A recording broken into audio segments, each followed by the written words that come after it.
Hi, welcome to the Pastor's Connection, taking a look at the Word of God in the middle of the week to gain encouragement and enlightenment from different Bible characters. Been in a very long series called Life Stories, where we take a look at men and women from the Bible record who give us inspiration or caution about their walks with God. Back to the New Testament today, and we're going to talk about a well-known person and the lesson from their story and apply it in a way that might surprise you. So let me begin with a question.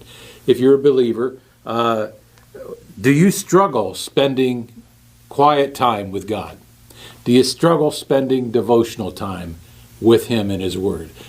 Of course, the answer would be yes. All of us do. Every single believer I know. It's been a battle for me. I'm sure it's a battle for you. But let me follow up with another question that you might not have thought about. Who has the worst kind of battle with this? Is it the newer Christian? Is it the older Christian? Is it the busier Christian? Well, I'll tell you, the people that I found have some of the worst struggles spending private time with God, this will blow your mind, are people involved in ministry. That's right. People involved in ministry, either as very active lay people or professionals like me who are fortunate enough to get paid to be very involved in leadership, ministry, teaching. And to spend personal time with God is a greater battle for people in ministry because, well, two reasons. One is the work of the ministry it's like water on a tabletop. It expands all the time, and there's always more to do than there is of you. And secondly, however, we're caught up in the greatness of ministry. We're caught up in how eternally important every moment of our work is, and we feel guilty being pulled away from it. And so we slowly rationalize that the work of God, well, it'll substitute for the presence of God, and that's a deadly deception. So I've been there. I battle with it still.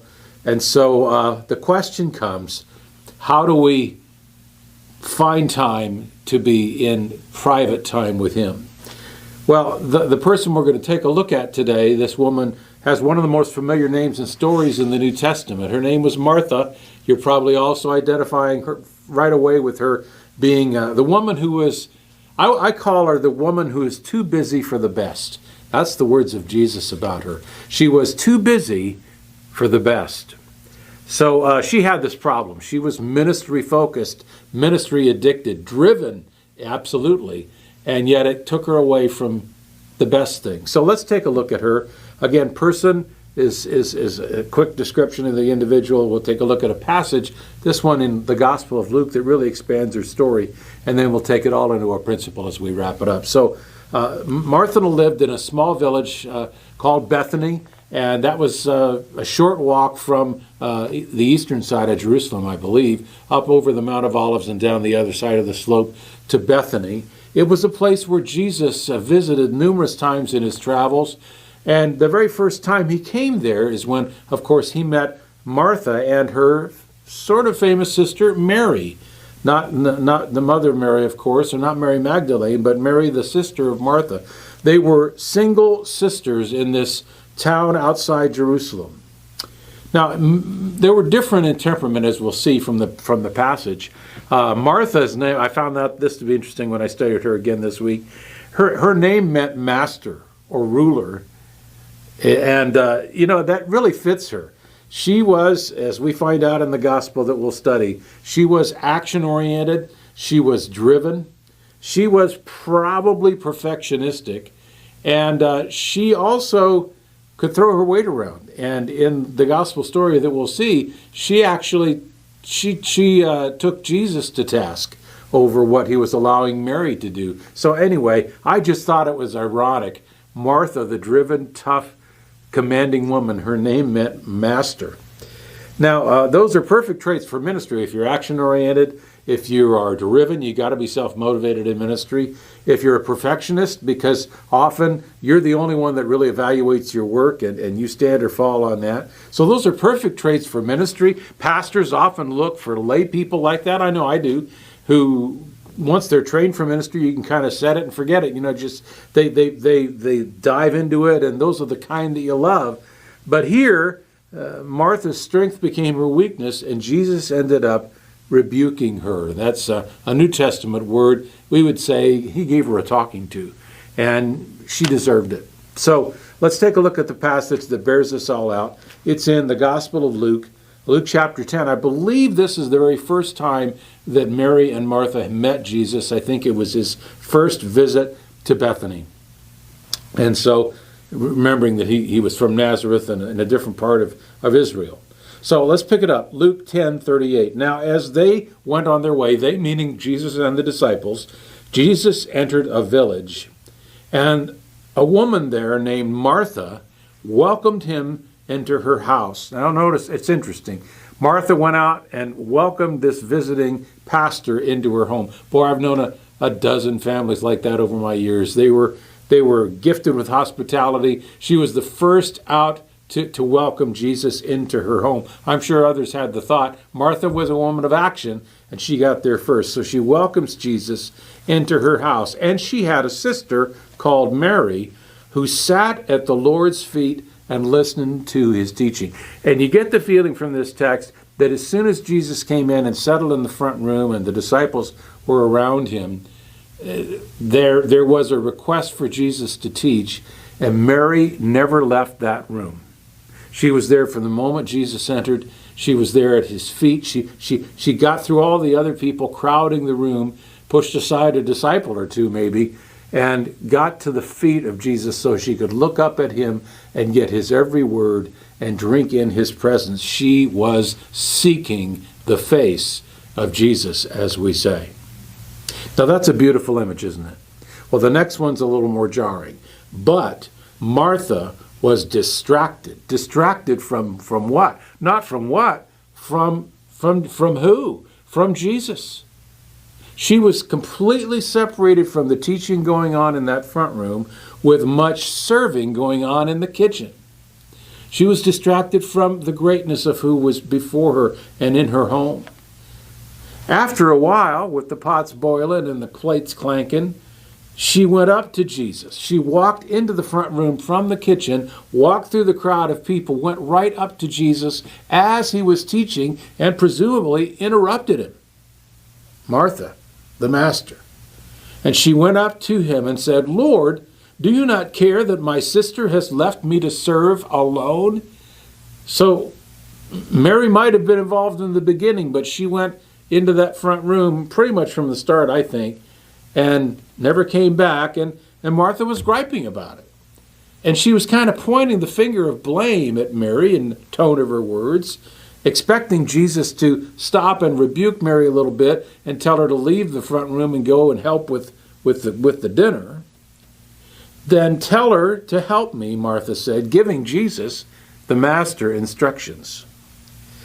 But the Lord answered her, "Martha, Martha." Now, you know, in the Gospels, whenever Jesus repeated your name, it usually wasn't good. It meant a loving but strong rebuke was on the other end of it, because he did that with Peter. "Simon, Simon, Peter, Peter. Martha, Martha, you are anxious and troubled about many things." All these things going on in the kitchen, all the things setting up the table, all the things making sure so-and-so sat next to so-and-so. She was anxious. She was emotionally tight and troubled. That word meant you're looking back and forth, to and fro, because you've got too much to handle. She overloaded herself and was filled with anxiety in serving. Serving is a good thing, but serving can become a bad thing if it starts to overwhelm you and take you away from who is with you. That's the Lord. Now look at the next verse. It puts it all in perspective. He said, "You're anxious and troubled about many things," but verse 42 of Luke 10 says, "But one thing is necessary. Mary has chosen the good portion, which will not be taken away from her." He said, serving's good, seeking is best. He said, serving is urgent, Martha, but seeking is necessary. Look at that. He said, one thing is necessary. He could have gone without lunch, and it wouldn't have bothered him. In fact, if Martha had stopped preparing that lunch and gone into the front room and sat next to Mary at the feet of Jesus, Martha would have been taking in the necessary thing. What's necessary? What's more important than ministry? Being with the Master. What's more important than serving Jesus? Seeking Jesus. It's right there. Service is urgent. There's always something that needs to be done, but seeking is necessary. Notice also that serving is, well, there's always more to do. But in seeking, there's always more of Him to know. In serving, there's always more things to do. But in seeking Him, there's always more of Him to know. And so you're pouring out and serving, but you're not drawing in of the knowledge of Christ, and pretty soon burnout happens. Take it from me, it's been a personal experience. Notice something else. You could say that here that serving fills others' needs, seeking fills our need. Martha would have burned out, the dinner would have been done, but Mary walked away from that house filled with the knowledge of God. Filled. Who was the richer? Mary. Who was more tired? Martha. Who would our modern Christians admire? Martha. Who would they kind of wonder about? Mary. How backwards we have it.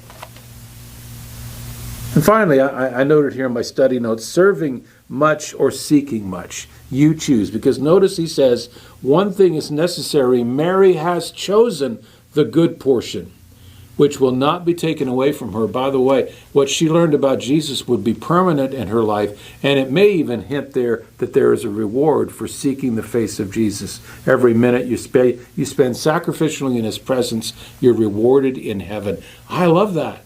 Service is rewarded, that's true, but so is seeking. But notice he says, Mary has chosen the good portion. So each of them had a decision to make when the Master walked into their house. Martha chose to serve kind of chronically, in a driven way. Mary chose to seek in a personal and needful way. And Jesus said she chose the better part. That's the good portion. So you can see the distinctions. Well, here's how I put this into a phrase for me to remember this week, because I'm in ministry. If you're in ministry, you're much at risk for ignoring the presence of the Lord for the work of the Lord. Don't do it. Here's how I put it. Serving Christ is good. Seeking Christ is better. Make sure you choose both. You know, I'm not saying don't serve the Lord, but I'm saying as you serve the Lord, don't shortchange seeking the Lord. One's good, the other's better. Engage yourself in both in such a way that you'll please the Lord. I don't care what your ministry is, hosting a small group in your home or teaching a large group of people, a regular audience. I don't know what it might be for you. But seek Him so you can serve Him and see what a difference it makes. Thanks for being with me. We'll check in, Lord willing, next week, same time.